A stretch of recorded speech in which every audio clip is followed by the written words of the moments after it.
Mari kita satu dalam doa. Tuhan yang kami sembah dalam nama Tuhan Yesus. Pada pagi hari ini Tuhan, kami mengucapkan terima kasih kepadamu Bapa. Karena Engkaulah kami yang selalu menolong kami, memberikan kekuatan iman yang teguh kepada kami. Bahkan Tuhan selalu menolong kami tepat pada waktunya. Ini semuanya karena kemurahan-Mu Bapa. Terima kasih Tuhan, pada pagi hari ini juga Tuhan masih memberikan kesempatan kepada kami untuk datang memuji, menyembah, memuliakan nama-Mu. Bapa, kami juga teringat kepada saudara-saudara kami yang belum masuk Zoom, Bapa. Kami tidak tahu apa yang terjadi pada mereka, Bapa. Kami berdoa dalam nama Tuhan Yesus. Tuhan ketuk pintu hatinya, Bapa, supaya bisa bersama-sama kami memuji, menyembah, memuliakan nama-Mu. Begitu juga Bapa, terangi pikiran kami, hati kami, supaya mata kami selalu tertuju kepadamu Tuhan Yesus. Bapa, pada pagi hari ini kami juga berdoa buat jaringan-jaringan yang kami pakai Tuhan. Mari Tuhan lindungi Bapa, baik itu internet, komputer, begitu juga HP Bapa. Dalam nama Tuhan Yesus, biarlah apapun yang kami pakai bisa menjadi saluran berkat buat orang lain Bapa. Kami juga Tuhan Yesus berdoa Tuhan buat hamba-Mu yang akan menyampaikan firman-Mu Bapa. Tuhan terangi pikirannya Bapa, supaya apapun yang diperkatakannya semua berasal dari Engkau Bapa. Berikan kepada dia hikmat, tutup bungkus dia dengan kuasa darah-Mu Bapa, supaya apapun yang diperkatakannya bisa kami dengar, bisa kami lakukan, bisa kami renungkan dalam kehidupan kami sehari-hari. Karena kami tahu Tuhan bahwa firman-Mu adalah pelita bagi kehidupan kami, menerangi jalan hidup kami Bapa. Tuhan, kami menyerahkan doa kami ke dalam tangan-Mu Bapa, mulai dari awal, pertengahan, hingga akhirnya Bapa. Dalam nama Tuhan Yesus Kristus kami sudah berdoa dan mengucap syukur. Haleluya. Terima kasih Tuhan. Amin. Oke, terima kasih. Ya, selamat pagi semua, saudara Tuhan. Pagi, selamat hari Minggu dan selamat ibadah. Ya, sebelum kita dengarkan firman Tuhan, mari kita berdoa. Terima kasih Tuhan atas segala kasih-Mu, Engkau baik dan sangat baik sampai hari ini, dan kasih-Mu tidak pernah berubah. Kasih-Mu nyata, kami rasakan dan kami boleh hidup sampai hari ini berdasarkan kasih Kristus yang tidak pernah putus, yang kami alami sendiri, dan kami boleh saksikan betapa ajaib, betapa hebat, betapa lebarnya, betapa panjangnya kasih Tuhan. Terima kasih, berfirman Engkau Tuhan. Kami siap untuk mendengarkannya. Di dalam nama Kristus, kami sudah berdoa bersyukur. Haleluya. Amin. Ya, pagi ini saya beritahu kepada kita bahwa kita juga ada perjamuan ya. Kita yang belum menyiapkan perjamuan bisa siapkan. Dan nanti sesudah firman Tuhan disampaikan, ada perjamuan yang kita sama-sama melakukannya. Nah, hari ini firman Tuhan juga dengan secara singkat, padat dan jelas kita belajar hari ini, yaitu tentang jaga hati. Nah, ini penting kita menjaga hati karena masalah manusia itu kebanyakan masalah hati. Yang lain-lainnya itu mudah ketika hati itu sudah dibereskan. Karena penyebab manusia tidak taat kepada firman juga karena masalah hati. Nah, hari ini kita lihat dari Amsal pasal yang keempat, ayat 23 dikatakan di sini, jagalah hatimu dengan segala kewaspadaan, karena dari situlah terpancar kehidupan. Sebaca lagi, jagalah hatimu dengan segala kewaspadaan, karena dari situlah terpancar kehidupan. Banyak orang mampu menjaga harta bendanya supaya aman, tapi sulit bagi dia untuk menjaga hati. Nah, karena hati ini cenderung keras, hati ini juga bisa dilukai orang, hati ini bisa juga gundah gulana, hati ini juga bisa menjadi problem dalam hubungan, apakah itu rumah tangga, apakah hubungan dengan sesama. Jadi hati ini sangat penting terjaga. Di sini katakan dalam bahasa Inggrisnya, above all else. Jadi di atas segalanya. Jadi hati ini adalah hal yang utama. Above all else, guard your heart, for it is the wellspring of life. Jadi saudaraku kasih Tuhan, hati ini adalah sumber.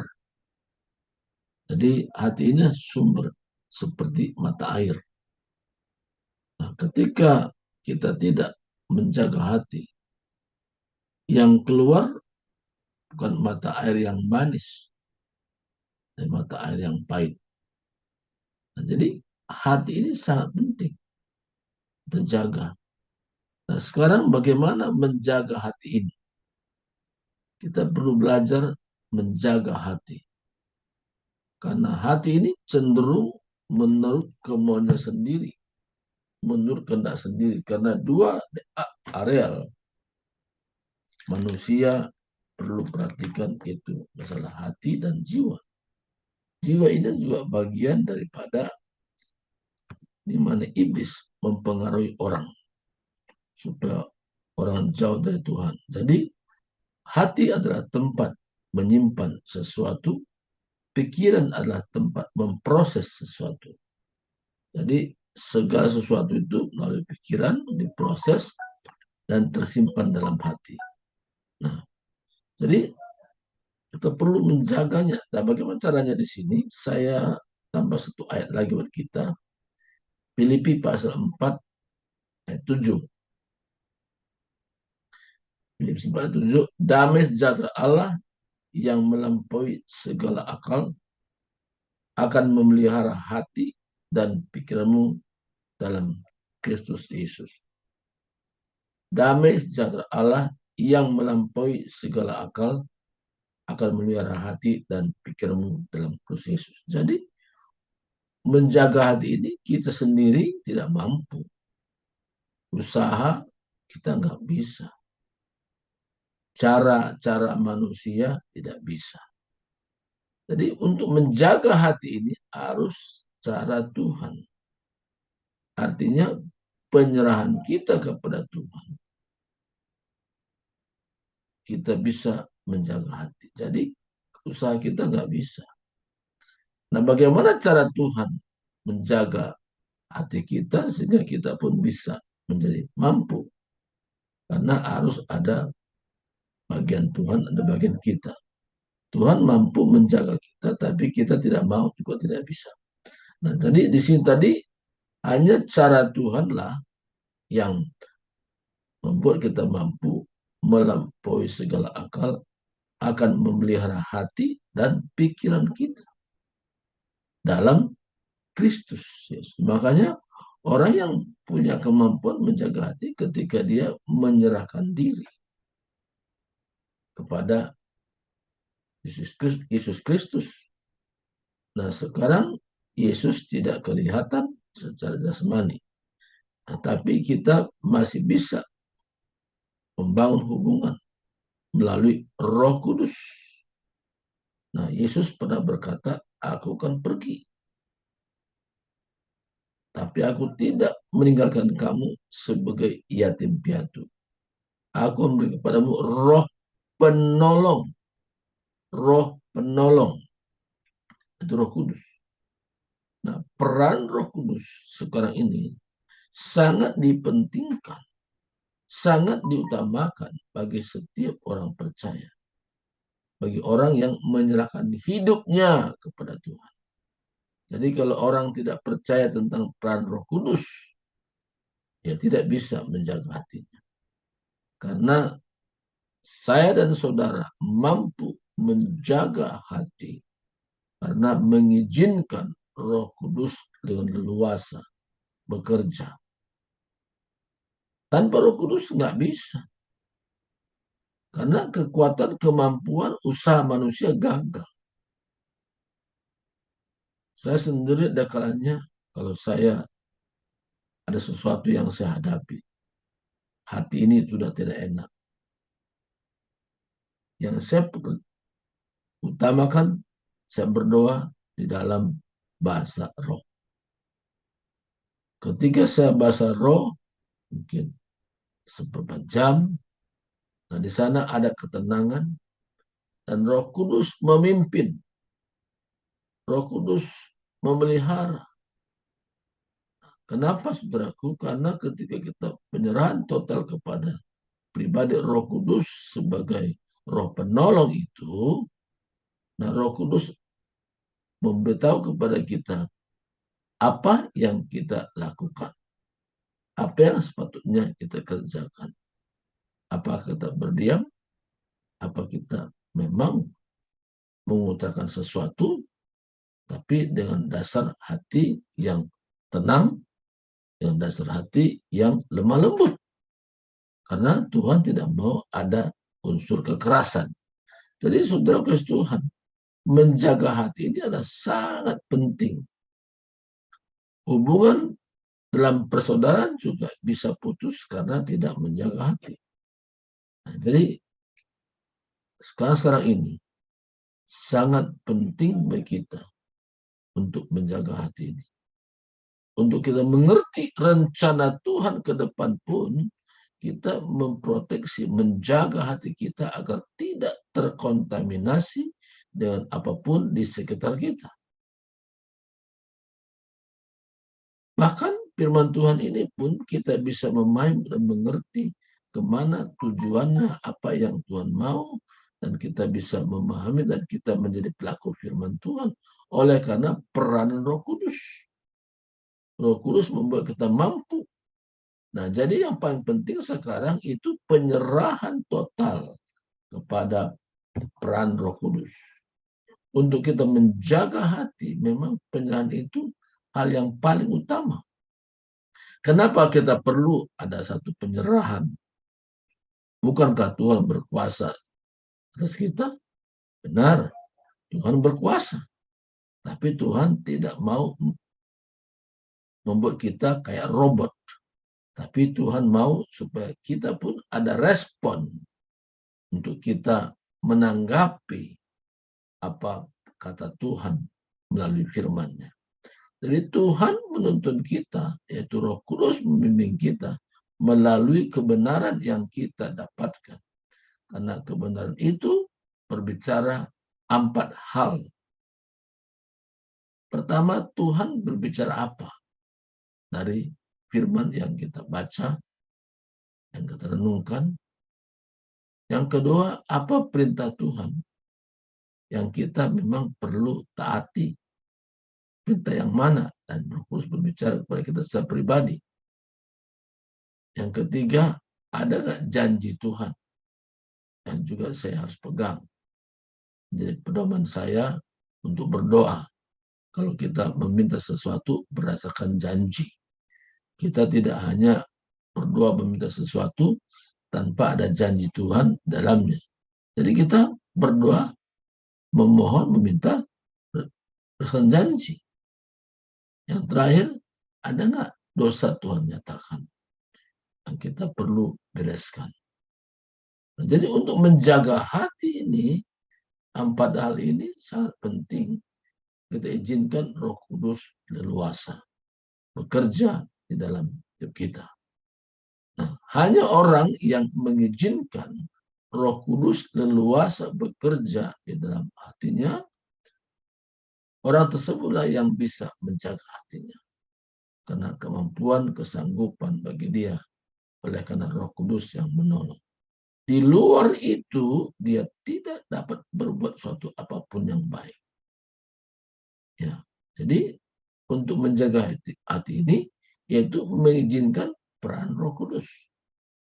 Tapi ada orang karena berpatokan kepada akal pikirannya, berpatokan kepada kehendaknya, kalau dianggapnya baik, dan itu disampaikan, kalau bertentangan dengan apa yang dia katakan, dianggap itu adalah penyimpangan. Tapi kita yang hadir pada saat pagi ini, penyimpangan itu ketika apa yang kita kerjakan bertentangan dengan firman. Tapi sepanjang itu selaras dengan firman Tuhan, dan kita mau menjadi pelaku firman Tuhan yang setia, itulah yang Tuhan kehendaki. Jadi sebagai contoh terakhir saya berikan kepada kita. Kita pasti punya problem. Kita punya masalah. Kita punya persoalan hidup. Tapi dalam kondisi seperti itu, saya hanya datang kepada Tuhan penyerahan. Tuhan, aku tidak mau mengikuti apa yang menjadi keinginan saya. Tapi saya mau supaya apa yang saya lakukan menurut kehendak Tuhan. Ketika saya menyerahkan diri kepada kehendak Tuhan, sesuatu di luar apa yang saya pikirkan, Tuhan siapkan, Tuhan adakan. Disitulah dikatakan apa yang tidak mungkin bagi manusia, itu menjadi mungkin bagi Tuhan. Jadi saya sampai hari ini bisa eksis, bisa melayani, ini karena peran Roh Kudus bekerja. Dan saya tidak terpengaruh dengan kondisi, situasi, keadaan, omongan orang bermacam-macam kiri kanan, tapi saya stretch apa kata Tuhan melalui firman-Nya. Jika saya mengarahkan diri kepada kehendak Tuhan, saya bisa lewati semua. Apakah itu berupa onak dan duri, saya bisa lewati. Hari ini, kemampuan kesanggupan kita hanya dari Dia. Untuk kita menjaga hati kita, karena dari situ terpancar kehidupan. Kita mampu, kita sanggup, ketika kita ada penyerahan total. Tanpa penyerahan total kepada Tuhan, kalau hanya mengandalkan kekuatan sendiri, tidak bisa. Di rahasianya kita bisa menjaga hati kita, kalau kita berkata, Tuhan, inilah aku, inilah kondisiku, inilah situasiku. Tuhan bimbing aku. Sebagaimana firman-Mu, damai sejahtera Allah melampaui segala akal, memelihara hati dan pikiranmu dalam Kristus Yesus. Jadi kalau kita tetap dalam Kristus Yesus, maka berkat-berkat ini kita terima. Kita punya kemampuan untuk menjaga segala bentuk keadaan yang kita hadapi. Kita terproteksi hati kita dari segala apapun yang mengganggu. Karena damai sejahtera Allah melampaui segala akal. Itu membuat kita mampu. Kita menjadi berkat, kita menjadi saksi. Perkataan kita, perkataan membangun, perkataan kita menguatkan, perkataan kita membuat orang lain bisa teduh. Kenapa? Kita tidak mau terkontaminasi dengan pengaruh-pengaruh luar. Tapi kita mau dikuasai oleh karena peranan Roh Kudus bekerja dalam diri kita. Maka dalam hidup kita ini hanya dua pilihan. Kalau kita memilih untuk Roh Kudus leluasa, kita menyerahkan diri total kepada Tuhan. Tapi kalau kita tidak ada penyerahan total kepada Tuhan, kita mudah dipengaruhi oleh sekitar lingkungan kita ada. Karena perkataan sekitar kita belum tentu membangun. Tetapi perkataan Tuhan itu membangun, menguatkan, memberikan kita hidup dan damai sejahtera. Ya, hari ini bagi saudara yang sudah menyiapkan perjamuan, yaitu anggur dan roti, bisa siapkan ya, siapkan. Sebelumnya kita akan berdoa. Sudah siap roti dan anggur tangan saudara, ya, sebagaimana firman Tuhan katakan, ya, karena ini menjadi satu peringatan untuk kita lakukan, mengingat tentang kematian Yesus sampai kepada kebangkitannya. Karena ini bukan secara rutinitas kita lakukan, tapi adalah satu memorial apa yang Tuhan sudah kerjakan, ya. Dan ini juga diingatkan kepada Paulus, ya. Nah, jadi mari kita pegang hosti atau roti tangan kita, ya, kita makan firman Tuhan, nanti kita akan bersama-sama, dan juga kita pegang nanti anggur, dan juga kita dengar petunjuk, dan kita akan yang sama. Saya bacakan firman Tuhan, sebab apa yang telah kuteruskan kepadamu, telah aku terima dari Tuhan, yaitu bahwa Tuhan Yesus pada malam waktu ia diserahkan, mengambil roti, dan sudah itu ia mengucap syukur atasnya. Ia memecah-mecahkannya dan berkata, inilah tubuhku yang serahkan bagi kamu, perbuatlah ini menjadi peringatan akan aku. Perbuatlah ini menjadi peringatan akan aku. Jadi kita perbuat karena kasih Yesus yang dalam. Dia sudah mengerjakannya. Roti atau hostan kita ini adalah tubuh Kristus yang dipecah-pecah. Kita makannya. Kita makan dalam satu nama, itu nama Yesus Kristus kita makan.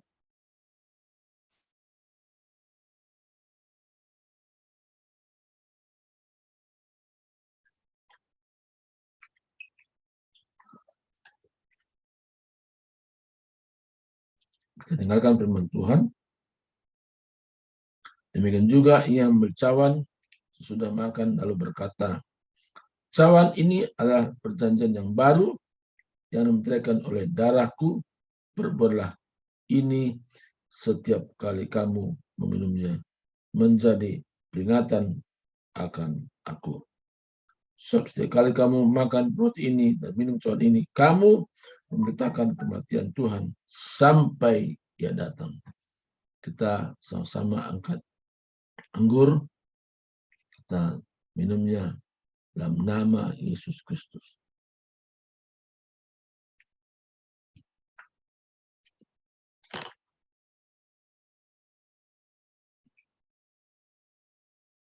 Mari kita mengucap syukur. Kita berdoa masing-masing, walaupun mic-nya tutup. Kita berdoa. Turawata neki rawati nawasa. Turawata rawasin aku kurawati nalah. Tirawasi kiti no urasi naku kurawata neki nawasiti kirawata. Tirawata na kiti kinawasi naku tawa. Turawati ni kita tu kurawasi naka. Tikirawata naka. Tirawasi ni kinawasi naka. Urawati rawasi kiti nawati ni kini urasi kinawata karawasi naka. Terima kasih Tuhan, hari ini kami sudah mengadakan perjamuan sebagaimana Tuhan arahkan. Dan Engkau juga belajar kami dari Engkau Tuhan, dan kami mampu untuk menjaga hati kami tidak terkontaminasi dan keadaan sekitar kami. Terima kasih Tuhan, kami bersyukur atas kasih-Mu tanpa syarat sudah Engkau kerjakan di kayu salib 2000 tahun yang lalu. Dan sampai hari kami mengenangnya tentang kasih-Mu tanpa syarat itu. Terima kasih. Kami bersyukur Tuhan, semuanya ini hanya oleh karena Kristus saja. Melalui peran Roh Kudus, kami mampu menjadi pelaku firman-Mu. Terima kasih. Dalam nama Kristus kami sudah berdoa. Haleluya. Amin.